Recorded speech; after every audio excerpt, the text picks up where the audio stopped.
อ้าวโอเคพี่น้องเนาะกับสบายดีนะพ่อแม่พี่น้องนะเบิดสู่ผู้สู่คนพี่น้องหมดสู่หมงสู่บอนพี่น้องเนาะการยินดีเข้าสู่ช่อง YouTube บ่อละสายบุญเนาะคุณธรรมคือเก่าพี่น้องเช่นเก่าเช่นเคยพี่น้องทักทายสบายดีเนาะ FC ทางฝั่งไทยและ FC ทางฝั่งลาวและ FC ทางต่างประเทศเนาะพี่น้องที่รับชมบ่อละอยู่พี่น้องเนาะมื้อนี้กะพี่น้องเบิ่งป๊าดโถตัดภาพมาทางเคลื่อนซ่านเพิ่นนี่กันแล้วเลยแอมนี่เนาะพี่น้องเวลาก็จะได้ซื้ออันนั้นมาให้นี่บัตรพับพี่น้องนี่โอ้ไวขนาดพี่น้องโอ้โธ่ประเทศไวอะไรนี่พี่น้องขอทาลีผู้มันนี่ทั้งสั่งกับผักเทียงทั้งซาลีกับบริไปไซน์นอกมันนี่เนาะสบายดีคักบ้าวันนี่ฮะโง่มานมื้อนี้มันเห็นแอมเบิ่นแหละเนาะกับสิแล้วอ๋อไวทันใจเนาะทางสางเพิ่นกะพี่น้องอากาศมันเที่ยงก็ร้อนๆเนาะเพิ่นก็พักเที่ยงเนาะ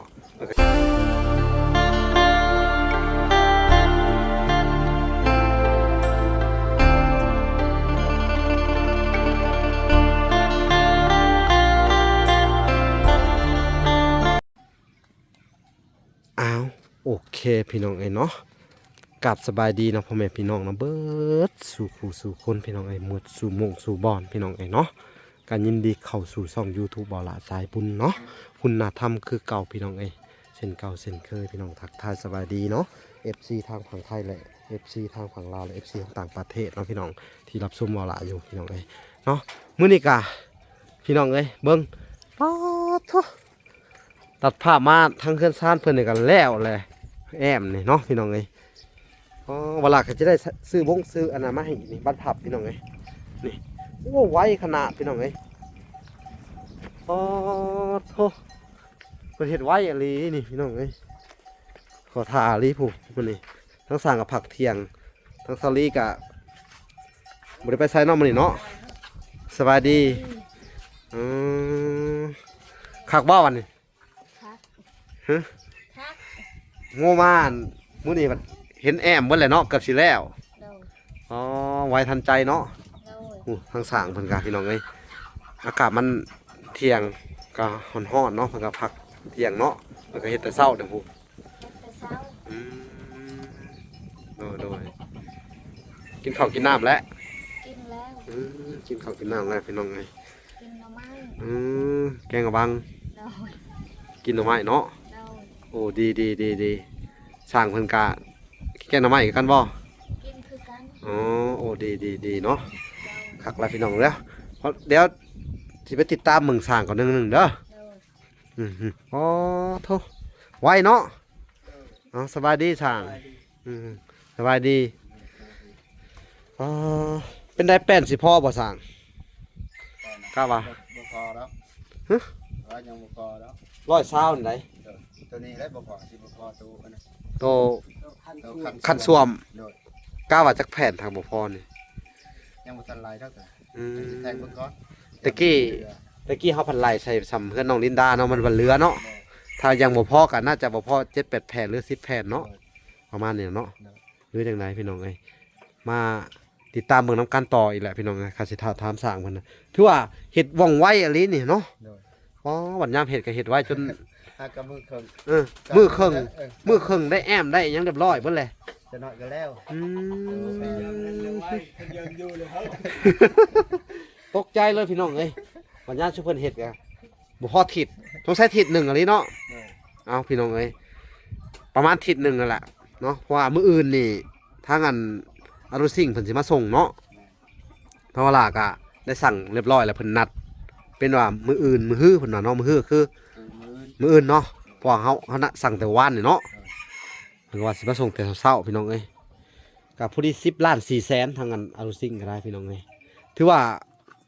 งบเพิ่นประมาณอันน่ะของซาลีนี่งบเพิ่นหลายพอสมควรอยู่ได้นี่เงินนี่พี่น้องเนาะเบิดหลายอยู่พี่น้องเพราะว่ามันก็เงิน7x7เนาะน้องสั่งเนาะ7x7 7x7ให้ใหญ่เติบได้ใหญ่เติบอ๋อโธ่ตาสะออนเพิ่นเนาะพี่น้อง ดีมกดีใจนำเพิ่นเนาะทางเซาลีกะอ๋อเถอะคักเนาะคักแล้วบาทนี่ดีใจเด้อดีใจนำดีใจนำเป็นจังไดความรู้สึก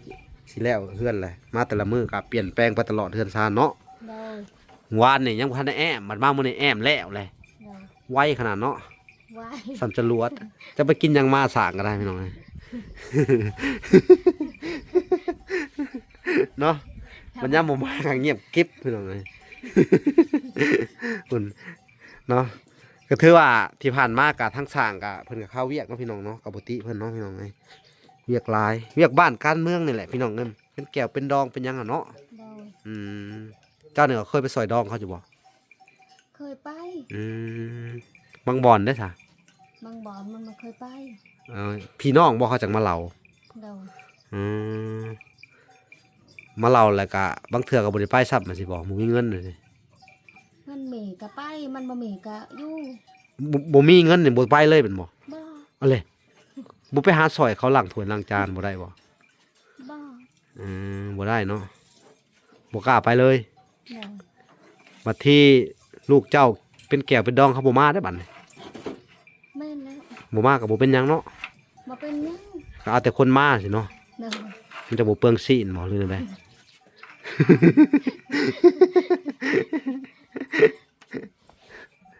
ว่าหยอกเพิ่นพี่น้องเอ้ยเนาะก็ถือว่าสร้างเพิ่นก็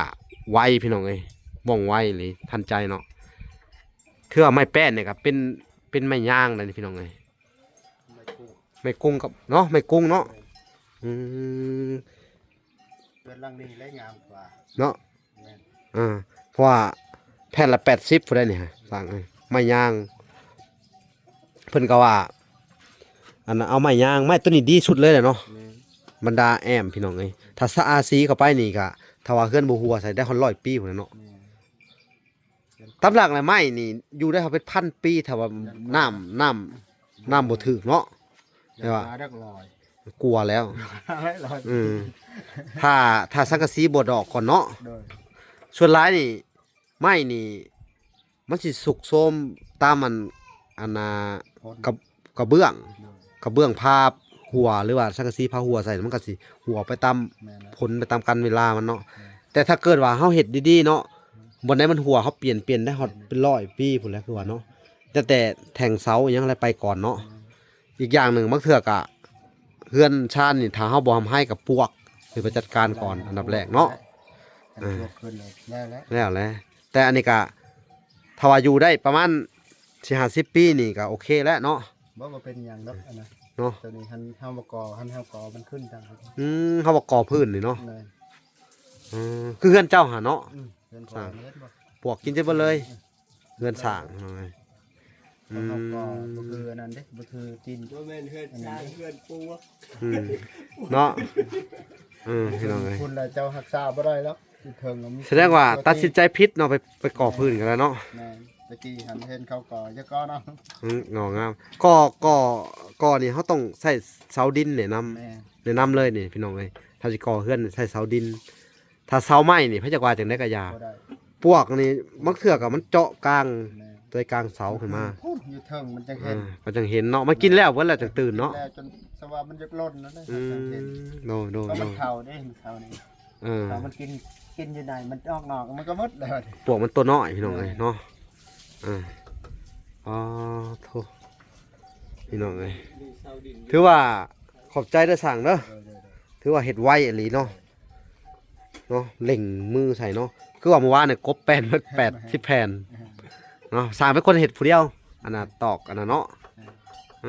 ลูกมือ2คนไวแล้วบัดนี้แสดงว่าเอาไปเอามานี่ถ้าว่าอันเอาสิ่งมากแล้วนี่กันห่วย มุงสว่ามือเดียวนะ เอาบัดสิก็เด้อสั่ง เด้อ กับผู้ที่ทางเวลาสิให้เจ้าจดอันน่ะมาให้เด้อ เด้อ จดอันบ้านพับอะนะ เด้อ ว่าเอาไว้ได้แน่เด้อ เด้อ บ้านพับแต่เฮาพอเจ้าต้องเข้าประตูด้วยบัดนี้เนาะ แม่น เข้าประตูปองเอี่ยมเนาะมีล็อกอันก้อนจังอันน่ะเจ้าไปไล่มาเด้อ เด้อ ให้เจ้าจดใส่กระดาษมาเวลาสิไปซื้อเนาะพี่น้องเนาะไปซื้อมาให้เพิ่น ได้เนาะ ตอนแรงอะไร เด้อ ก็ไล่มาพร้อมมืออื่นเนาะสิซื้อเข้ามาแล้วเจ้าจดแล้วเจ้าส่งมาในอันนั้นก็ได้เฮ็ดเพราะว่าเวลาสิ ซื้อของเขามาให้เพิ่นใหม่อีกมื้ออื่นเนาะเอามื้อนี้ก็สิได้มาจ่ายค่าไม้เห็นสั่งอยากได้ค่าไม้อัน สัญญา สิญัวเนาะล้านช่องแล้วเนาะ โดย แล้วก็ค่าลูกไม้ตัวนั้นอีก ไม่คันใดก็ไปดำลังก็ได้ ไว้เขาได้กับตาทาจ่ายพร้อมมันน่ะเด้อ โดย พร้อมสร้างเนาะ โดย ทั้งหมดล้านช่องพี่น้องกันไม้สิญัวเนาะก็ถือว่ายังรอถ่าแต่อารถซิ่งมื้ออื่นเขาสิมาแน่นอนเลยพี่น้องเอ้ยเพราะว่าทางเวลาสั่งไปแล้วเนาะเพิ่นก็รับปากว่าสิมาส่งให้มื้ออื่นเนาะทางช่างก็ยังมีเวียกหลายเฮ็ดอยู่ดอกเนาะ โดย ตอนนี้ยังแอมบ่ยังบ่ทันแล้วเนาะ โดย ยังข้างหนึงเนาะ ข้างๆนึง มื้อนี้ก็แล้วพอดีเลย มื้อนี้ก็แล้วได้ข้างนั้น แล้วมื้ออื่นใส่ปลายประตู ใส่อันนั้นก่อน ฮะ ใส่อันนี้เด้ข้าว โอ้ข้าวก็พัดได้ขึ้นเนาะครบแล้วเบิดแล้วเนาะ โดยใส่ข้าวมุ่งก่อนแล้วก็จังซ้ายมันจะห่มไง โอเคแล้วสันเนาะเออ อันนั้นได้ทาสีขอบนี่ บ้านนี่ไม้ลูกติ่งนี่เหลือกาวะ ตัวนี้บ่เลือดแล้ว เหลืออยู่ดอกเนาะ โดย เหลือเฮากะคือเฮาเว้าแหละบางแฟนเฮ็ดอันก่อสร้างเอาไปหันกันให้เราเด้อ โดย แล้วมาเห็นมันดอกบันไดนี่เวลาสิแก่เข้ามาพร้อมอันน่ะสิไปแก่หินกับทรายปูนเนาะปูนนี่สอบหนึ่งพอเนาะปูนสอบหนึ่งทรายนี่จักสอบทาง ใส่ซอง หิน หินสาม หิน3เนาะ โดย เอาสันเนาะ โดย โอเคพี่น้องเอ้ยสิเฮ็ดบันไดต่อเลยพี่น้องเอ้ยนี่ถือว่าเพิ่นแอมแล้วเรียบร้อยแล้วแหละพี่น้องเอ้ยมื้อนี้เพิ่นบอกก็จะให้ทุกคนเบิ่งอันนี้ไว้อะไรหรอสุดยอดเลยพี่น้องเอ้ยได้ใช้เบิ่งด้านหลังทักซาลีกับหัวอยู่เฮ้อๆเนาะดีใจเนาะพี่น้องเอ้ยโชคดีอะไรหรอเลยเฮือนลังบอกใหญ่นึงพี่น้องเอ้ยเนาะถึกเลขแล้วนี่ซาลีนี่ กว่าถึงเลยกว่าเขาถึกเลขพี่น้องเอ้ยถึกเลขนี่ระดับอันนั้นเนาะต้องถึกเลข6โตวเขาทำนี่พี่น้องเอ้ยนี่แม่นพี่น้องเอ้ยทางสร้างเพิ่นก็เสร็จเวียกแล้วบัดนี้เนาะเฮาล่ะก็สิได้มอบเงินก่อนเด้อพี่น้องเอ้ยเนาะก็สิได้เอาเงินไม้สิญัวเนาะตัว10โตล้าน2พี่น้องเอ้ยเฮาล่ะก็สิใช้เงินของทางอันเมตูนงพี่น้องเอ้ยเนาะคำบุญเฮืองพี่น้องเอ้ยมันก็ผากมาให้ว่าล่ะใช่อันค่าสร้างแน่เพิ่นว่าเนาะแล้วก็ทางเมตู USA เนาะสองทานมาแล้วก็เอาเงินเพิ่นทั้ง2คนนั่นแหละเนาะล้าน2พี่น้องเอ้ยเนาะ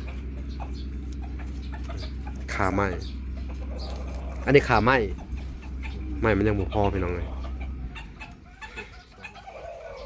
โอเคโดยก็ปกติก็ไม้นี่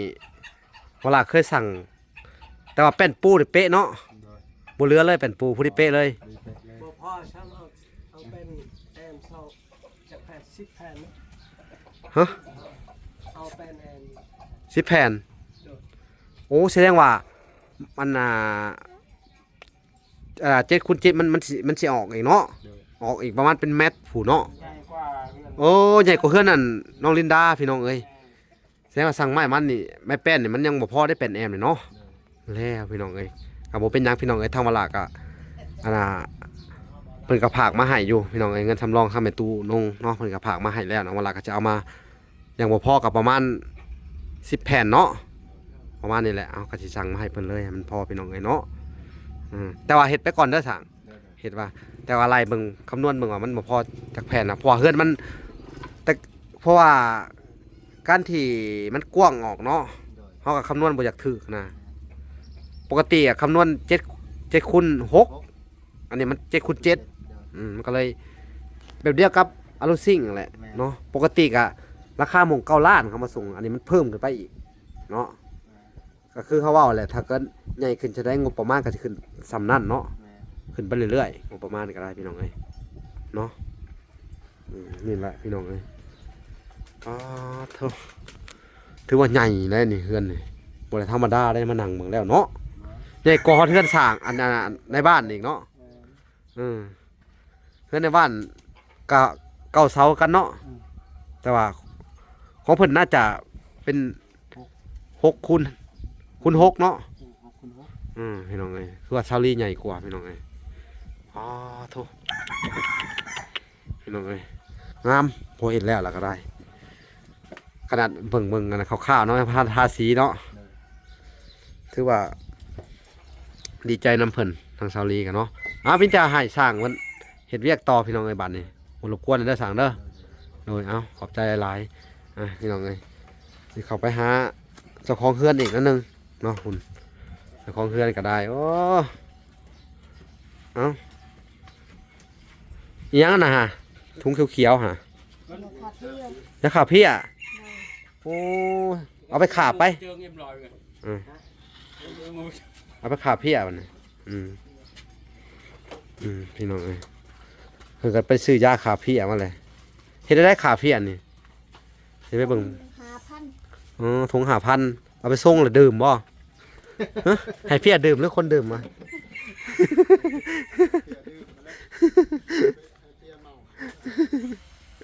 สีส่งกันเนาะ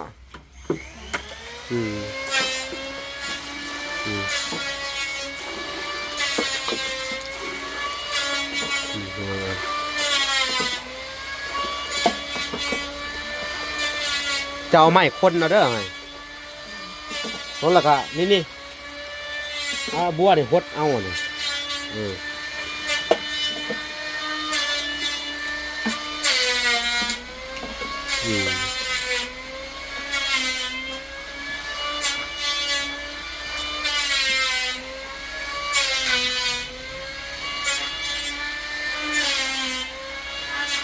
ล่างดีๆเด้อเวลาอันนั้นเด้อเวลาอันนั้นแล้วก็ใส่แผบใส่ย่างล่างออกเด้อขู่เนี่ยมันเป็นสารเคมีเข้าใจเด้ออันตรายได้ใส่แผบใส่ย่างล่างออกใส่เบิดโลดบ่ถุงหนึ่งหรือบ่ฮะบ่เอาไว้ซะเอาไว้ก่อนเคยใส่ท่อนหนึ่ง ใส่ถุงเดียวแหละเอาไว้ก่อนขล้นเอาไม้ขล้นได้เอาไม้ขล้นเอามือเลยบ่ว้าวใส่มือเลยพี่น้องเลย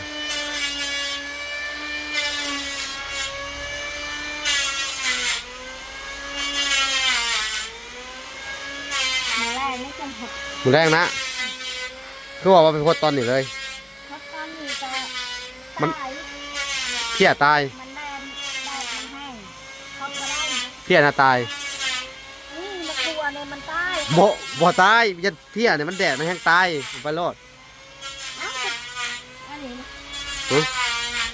5 กระกล่ หากันยังนะ ำ5 กระไส้อันนี้ หากระใสอันน่ะเจ้าฮดเพี้ยน่ะตอนแดดนี่เพี้ยมันตายแต่ต้นไม้มันบ่ตายเข้าใจบ่มันจะกลัวใส่กับอันน่ะเพี้ยมันตายเลยเอาไปโลดถ้าคำแล้วมันบ่ตายมันอากาศมันเย็นเลยตอนนี้มันอากาศมันมันอบเอา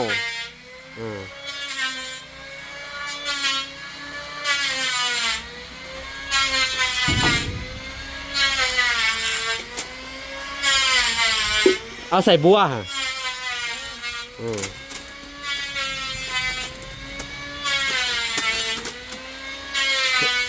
ขู่อย่างในล่างเด้อมือเจ้ากับล่างสะอาดเด้อจะไปโจกเข่าเด้อล่างใส่แผบใส่สบู่ก็ได้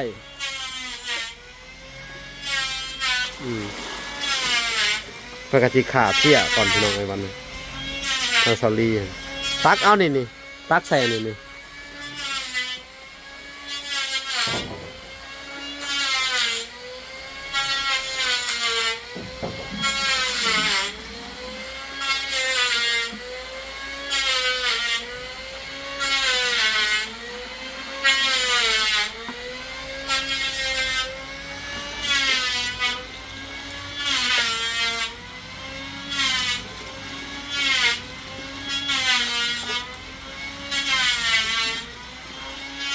พดใส่เพี้ยเด้อ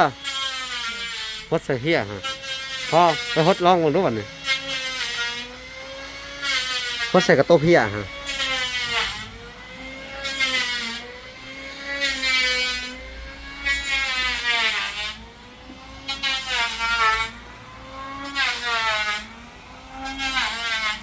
โหใส่พี่อ่ะเฮ้ยมันถั่วพอกูดไปเลยเนาะ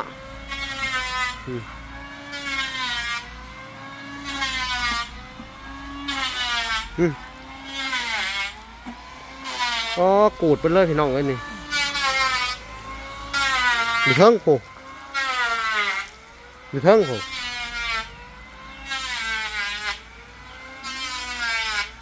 กูดไปเลยพี่น้องเอ้ยนี่แห้งหลายเนาะ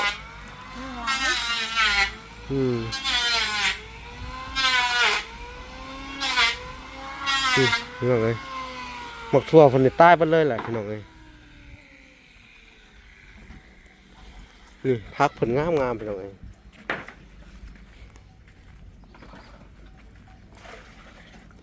อันนี้ก็เป็นผักกาดผักซีนี่พี่น้องเอ้ยผักซีนี่ก็งาม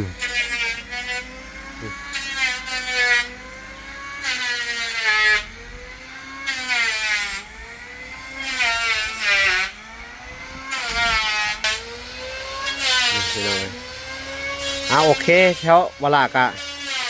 จะได้อันนั้นก่อนเด้อครับก่อนเด้อวลาก็ได้มามอบเงินยังให้ช่างเป็นเรียบร้อยเลยพี่น้องเอ้ยเป็นว่าจะแป้งครบเผื่อครบเพิ่นตาย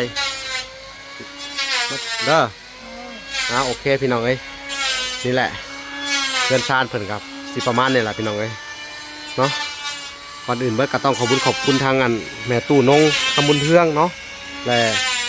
แม่ทนแก้วพี่น้องเอ้ยแล้วก็แม่ตู้ USA พี่น้องเอ้ยเนาะที่ช่วยเหลือในครอบครัวอันน่ะเกาหลีพี่น้องเอ้ยเนาะ